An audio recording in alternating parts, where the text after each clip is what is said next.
थी। यहाँ तक कि उसका पति राजा क्षयर्ष उसके रहस्य को नहीं जानता था। एस्तेर यहूदी थी। एस्तेर का रिश्तेदार मोर्दकै महल में कार्य करता था और उसकी देखभाल भी करता था।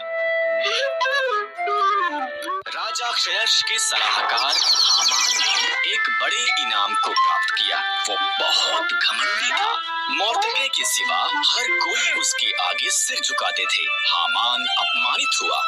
उसने मोर्दकै और सभी यहूदियों को मारने की प्रतिज्ञा की।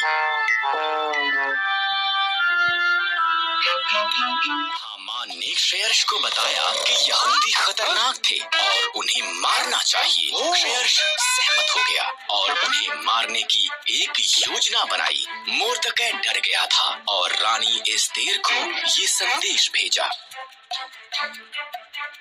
राजा के मन को बदल। मोर्दकै ने कहा, अगर मैं उसके निमंत्रण के बिना जाऊं तो वो मुझे भी मार देगा। एस्तेर ने जवाब दिया, शायद तो इसी पल के लिए रानी बनाई गई थी। मोर्दकै ने कहा,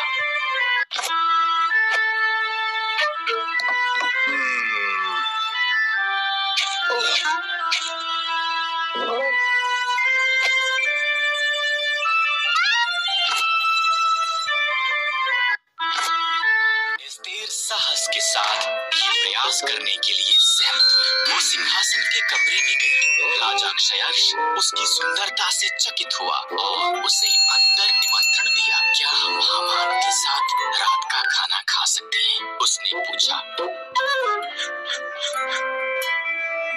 हामान उसके पिछले आंगन में एक बड़े खंभे का निर्माण कर रहा था।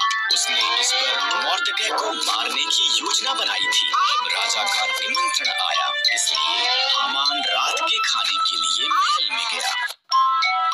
एक मनुष्य मुझे और मेरे लोगों यहूदियों को मारना चाहता है, एस्तेर ने राजा क्षयर्ष को बताया। कौन ऐसी बात करेगा? उसने पूछा। दुष्ट हामान। एस्तेर रोई। हामान, सिपाहियों, उसे मार दो।